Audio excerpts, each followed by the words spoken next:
captain, my captain. That is our Showdown Slate DFS show. No Josh Hudson this week. I am hosting Ryan Weiss. You're probably sick of seeing me at this point. And if you know DFS, you know it's usually me and Austin Amandolia, who has been a regular staple on the show. Austin, how are you doing this evening? I'm doing great. Another fun Thursday night showdown. A new host this week. I mean, It was just all kinds of whirly. We gotta get rid of these hurricanes. Like, I think if you look at the can we cancel hurricanes? Yeah, let's definitely cancel hurricanes, especially this new one, which is supposed to be just fucking traumatic. So pardon my French, but all my best to everybody in Florida who's tuning into the show and all of our club fantasy people. I hope you guys are safe, hunkered down, or chilling in Georgia like I know some of us are doing right now. So I hope it's working out well for you guys. Stay safe out there. What I was going to bring up, though, is I'm relatively sure this week has afforded me, I believe I have now hosted or produced every show on Club Fantasy except for our Dynasty trade show. So I might have to just sneak in there one week just to be like, hey, bitches, now I've done every show. So that might be my goal, but also I have so much that I do on Tuesdays when that show's going on, so it's probably not going to happen. Guys, the showdown slate this week is San Francisco versus Seattle. And before Austin gives you all the excellent plays that you can use, I want to remind you that you can actually play with us. In the description of this video, you will find a link to our DraftKings League. Not only do we do every single showdown slate, but we also do the main slate. They're $2 contests. It's a nice, fun way to get to interact with some new people, test your mettle against some of our favorite people in the industry, and see if it's any good for you. And while you're at it, if you want to support the show, you can also take a look at, I don't have the links up, Austin. I'm struggling over here. I can't find it. Well, anyway, Austin's going to get it up there for me. You guys, nope, not Dynasty Nerds. What a train wreck. This is what happens when you get a new host at the last minute. We'll blame Josh. But long story short, if you guys want to support the show, you can go over to Trophy Smack. Use the link TrophySmack/WOFF. We're going to get a little bit of a cut of whatever you guys buy. There's great gifts for commissioners, great gifts for those who win your league, even some cool stuff for those who lose your league. End of the season's coming up fast, and you guys were already looking to make a purchase off Trophy Smack. Easy way to support Club Fantasy is to go ahead and use our link when you are doing so. Austin, the first section is the Chalk Captain, Captain Chalk. This is the play that probably everybody's going to use. You can tell us why they should use it or shouldn't use it. Yeah, so I have Jordan Mason this week as Captain Chalk. I think there's a couple of guys that could be pretty chalky this week, but Jordan Mason feels like the safest bet. He is the most expensive player on the slate. He is $15,300 if you're putting him in that captain slot on DraftKings. Sometimes I shy away from the chalky captain. Actually, most of the time I shy away from the chalky captain in these contests. But this is a situation where I might actually consider it, because I don't think he will hit like the 20% level that we often see with the chalk captain, mostly because there's so many other options. Like there's, I think, at least 4 players on each team that are very viable captains, and it's very rare you have a situation, so it should help spread the rostership percentages around. But I do still like Jordan Mason as a captain because he's just getting so much opportunity in this offense. He is by far leading this running back room in carries. He is out carrying Isaac Guerendo 105-12 on the season, which is just a ridiculous ratio. And then he's also still been getting limited pass game work. So I wouldn't expect too much on the PPR front, but part of the reason I'm interested in Jordan Mason as the captain, even though it'll be chalky, is I think playing the showdown slate as if this game hits the under is an interesting strategy this week. The over-under is at 49.5. So people are going to start jamming in a bunch of pass catchers and receivers.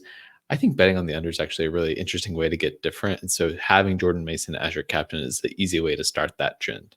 Yeah, especially since we're 3 weeks removed from like huge Jordan Mason games, whereas the wide receivers in this game have all recently had some really nice weeks.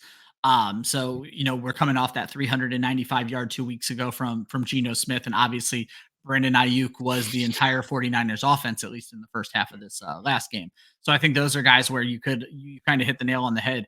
There may not be so much of a chalk captain this week. It could be a lot of different people.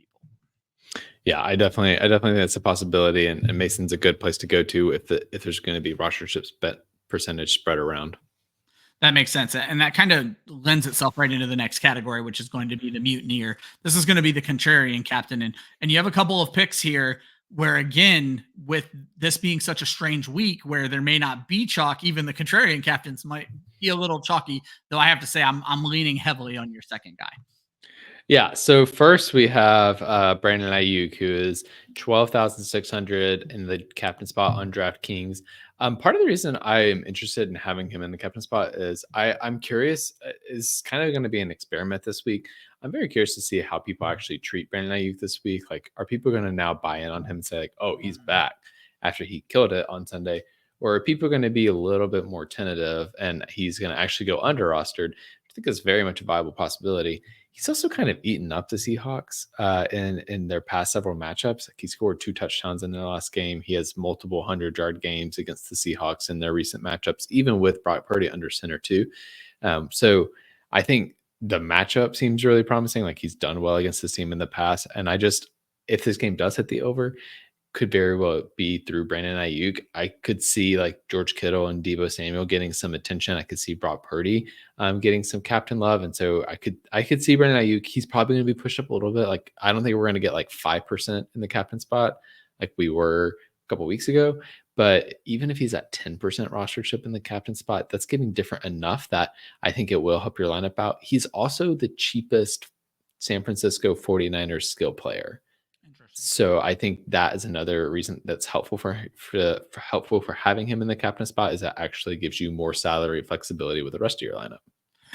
That's actually kind of crazy after what we saw last week, but clearly DraftKings isn't bought in. The one thing I brought up when I was thinking about this San Francisco game is apparently Brock Purdy acknowledged after the game that he may have been forcing the ball to Brandon Aiyuk a little bit too much, and they lost. And so I don't know if that's going to be like, oh, I can't do that again. So I'll be interested to see if that's the way it shapes out.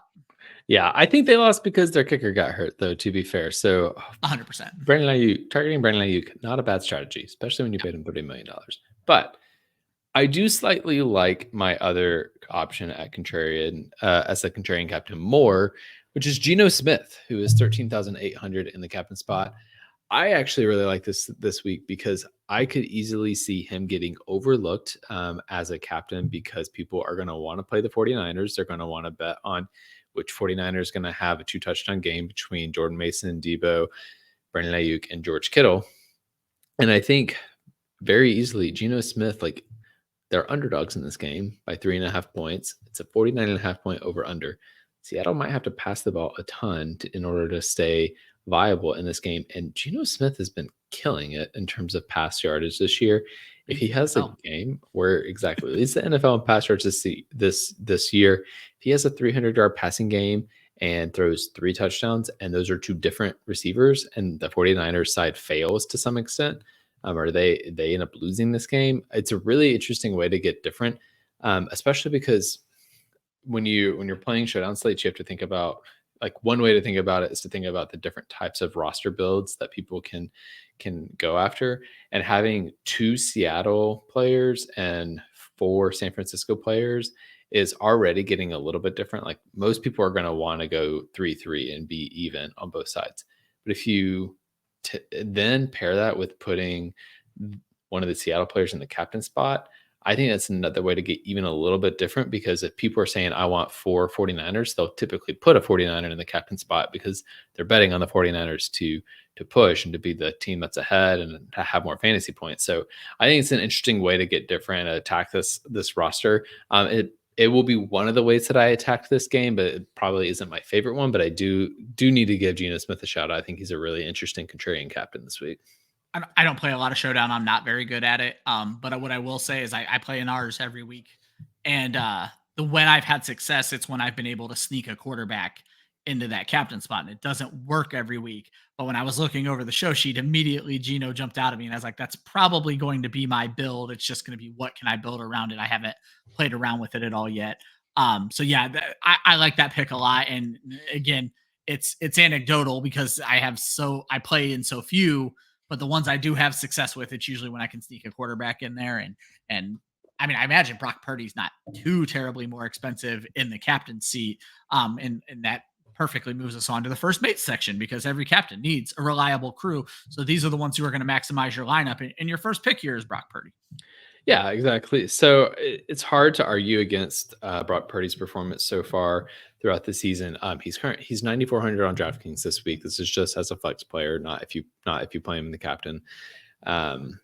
I think he's just been very consistent. Like since week 2, the worst game he's had has been 15 fantasy points on DraftKings, and he's done that both of the past 2 weeks while only scoring 1 touchdown in each game. So like he hasn't been scoring a ton of passing touchdowns in the past couple weeks. I don't think that sustains. I think it should swing back the other way. He should get some more passing touchdowns.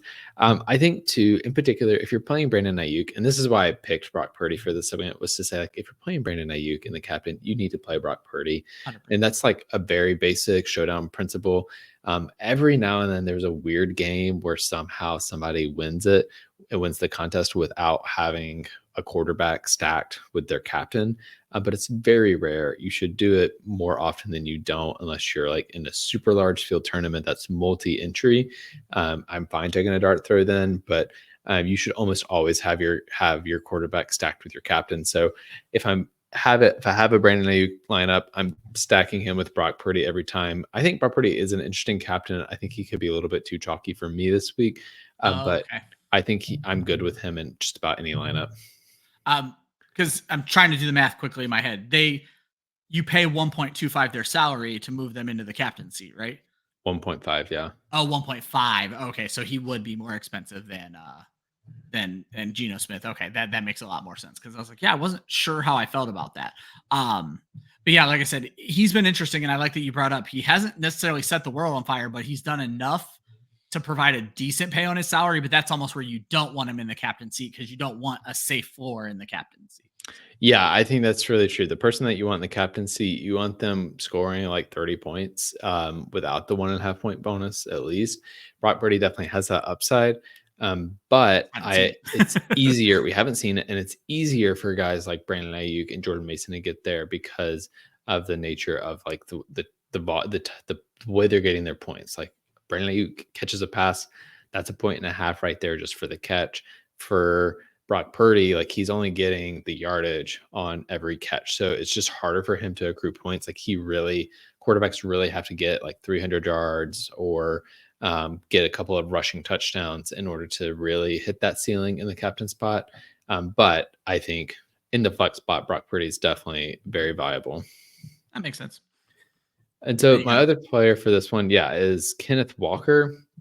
And so this gets into kind of my favorite way to play this game this week. So I'm gonna have one lineup that I enter where I'm betting on this game hitting the under, and the way I'm gonna imagine that happening is that the running backs are going to be the ones who lead the game and who are the feature players. So Jordan Mason at the captain spot is great, and then Kenneth Walker on the other side at $9,800. And just betting on like both teams kind of slowing the game down. Like first off, like I don't think Seattle's going to want to give the ball to San Francisco all that much, right? They're going to be trying to keep the ball out of San Francisco's hands because of how explosive that offense can be. Also to give their defense some time to rest because their defense has been banged up. So I could see them just giving Kenneth Walker 20, 25 touches and trying to grind it out. And on the flip side, like Jordan Mason, he's going to get 20 touches. It's just the way that this offense functions. It's the way that they have it designed. And so I think it's interesting to play both running backs. And then we'll talk a little bit later about who I'm pairing with that. But in a low scoring environment and a less efficient style of play, I'm essentially betting on more field goals and just the rushing touchdowns. I mean, I don't have anything to add to that. I like Walker as a play this week, and I think that makes a ton of sense. And then you kind of led into the field goals, which leads us right onto the deck scrubbers, because a lot of these guys are hyper expensive. So you're going to need to be able to fill your roster up with players that are a little bit cheaper. These are going to be the punt plays, Austin. Yeah, and so we'll start with Jason Myers, who is 5K. By the way, he's the kicker for Seattle. I'm actually looking at playing both kickers this week in one of my lineups. So I have already kind of penciled in one lineup that I want to attack that has both of the running backs, both of the kickers, I believe Brock Purdy and Jauan Jennings. So it's still betting on some pass game upside on the San Francisco side. But essentially, like, I'm betting on both offenses stalling out at some point, which they've been prone to do. It's a divisional matchup. It's coming off they have a short week. It's a Thursday night game. Those games can be weird. And so I'm betting on the under. I'm betting on a lot of field goals and a lot of rushing, like I mentioned already. So I'm looking at playing both kickers. I don't do that often. Because I don't like betting on kickers. I think like there are situations where it is a viable strategy, but I don't want to be in a habit of doing it every week. I kind of pick and choose when I'm going to take that strategy. Promise I'm not trying to throw you to the wolves here. So if you don't have any analysis here, just say you don't. But are you concerned? I think it's Matthew Wright is going to be kicking for the 49ers. Yeah. Short week with his first week on the team. That feels a little risky to me, but I also imagine he's dirt cheap in this situation. Yeah, he's not dirt cheap, actually. He's at the like 4,800 range. I think DraftKings, like once because they just put him in Jake Moody's spot, basically. So yeah, and he probably wasn't in the contest whenever they opened it, so they were able to right size he wasn't on the team when they opened the contest. Yeah. So they were able to right size the salary for it, knowing that he was going to be the starting kicker. I believe he kicked some games last year for the Chargers and was fine. So I'm actually not worried about it. We've seen like kickers are able to kind of step in and just do their job. So Austin I'm not Seibert, worried about first week with the Washington football team, 7 for 7. It's certainly a possibility. So yeah, so I'm not going to let that sway me away. I also am not going to let the reemergence of Brandon Aiyuk sway me away from Jauan Jennings, who is 4K in the flex spot. I'm still in on Jennings. Like even with Brandon Aiyuk like killing it last week, he still got 3 or 4 targets, which isn't a ton, but you're not going to be able to play all the studs in this game. It's just not possible with a salary. And so you've got to save money somewhere. I like Jennings because I think he's a viable touchdown target. He can get really efficient, explosive plays down the field. And we have seen him take on a big role in the offense in the past and get multiple targets. It's also like, it's very common for this 49ers team to have someone get banged up in the middle of a game. And I'm not betting on injuries. Like that's one of my biggest pieces of advice in DFS is don't bet on injuries when you're playing DFS.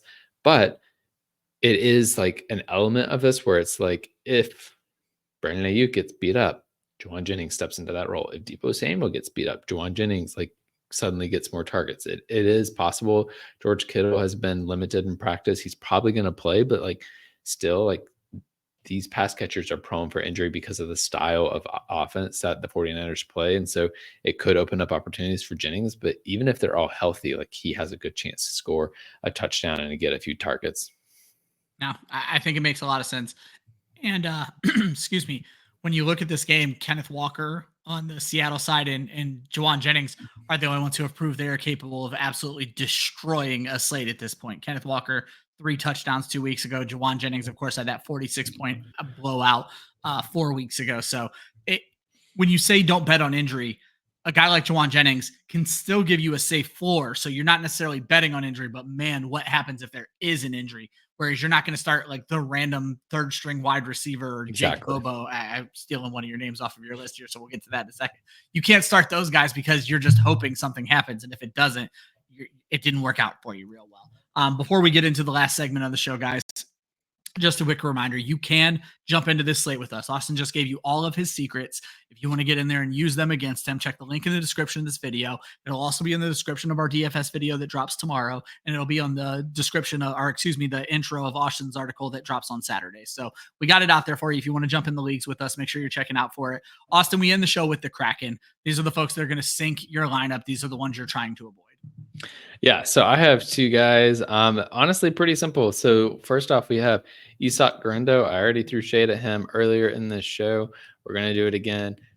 As I mentioned, Jordan Mason has been significantly outsnapping him and getting way more touches than him. Isak Guerendo has 16 rushing snaps on the year. 12 attempts on those snaps. I think that's 16 snaps total. Might be 12 attempts, 12 rushing attempts on the year. That is less rushing attempts than Deebo Samuel has so far this year. Do not play him. I think he ended up on the field a little bit last week because of weirdness in that game. So I could see if somebody's entering a showdown slate for the first time, oh, Isak Guerendo got the ball a little bit. Don't do it. He's not going to get enough volume. Similarly, I'm not going for Jake Bobo this week. I think he's an interesting player in these types of contests when one of the top 3 receivers is injured, but they're all healthy right now, and it seems unlikely that Jake Bobo is really going to see the field. In this matchup, too, I would rather look to the tight end Noah Fant if I'm trying to like figure out a 4th pass catcher, or even Zach Charbonnet. Like maybe he falls into the end zone, gets a couple of receptions. I feel still shaky on that, but if I'm trying to get off of the main 3 pass catchers, I'm looking elsewhere. I'm looking for like the tight end or a different running back, not going to Jake Bobo. That's what jumped out at me when I saw your shipwreckers here, because I'm like, who's really starting those guys? But there comes a point where your salary is gone and you're looking at the bottom of the barrel, and you're absolutely right. It makes a little bit more sense to get more creative with the top of your lineup to get a slightly better player on the bottom of your lineup, because there's just no point in just taking the 0. When I go back and look at the showdown slate, when I'll beat somebody by like 5 points because they got cute and started Jake Bobo or Isaac Guerendo, and all of a sudden it's just not working out real well for them. But because I was able to fit, this actually happened. The Detroit Seattle showdown I took down, and it was because I was able to fit Noah Fant into my lineup and had like all starters instead of praying for an injury. So it makes a lot of sense. Yeah, for sure. And I think too, like like you just said, like, oh, people aren't going to play Jake Bobo. Like it's wild when you look at these rostership percentages. Like sometimes the guys like Jake Bobo will still be like 5% rostered, which is just like That's way crazy. too much. But to your point about getting the top of your lineup better, like that's why I focus so much on figuring out who the contrarian captain is. Because if I can figure out like that, let's say Brandon Aiyuk, if I think he's going to be 5 to 10% rostered and he ends up being the highest scoring player on the slate, I've already got an advantage on 90 to 95% of the field. And I don't have to get as creative with the rest of my lineup to beat the remaining 5 to 10% that also have Brandon Aiyuk. I can just get different here and there instead of having to jump all the way down and get a guy like Jake Bobo. No, I think that's perfect. Guys, I think that's the end of the show. Austin, any parting words for the folks? I know we got another show that will be airing probably 24 hours from when this one goes live. Yeah, just catch us here every Thursday. Don't forget, you can play with us. We have the Thursday Night Mutiny where you can take down the captain, all up in our DraftKings League. And we'll see you Friday for DFS Academy. Absolutely. You're going to find a ton of shows here on Club Fantasy. This show drops on Thursday morning. Thursday night, we have the Sneaky Flex. Friday morning, we have our next DFS show. Saturday morning, we have a Start Sit show. Basically, I'm telling you all this because all we want you to do is subscribe. It's completely free. We give you a ton of fantasy content. Austin and I will be back tomorrow with more DFS information. And I hope you guys have a wonderful Thursday slate. Talk to you soon.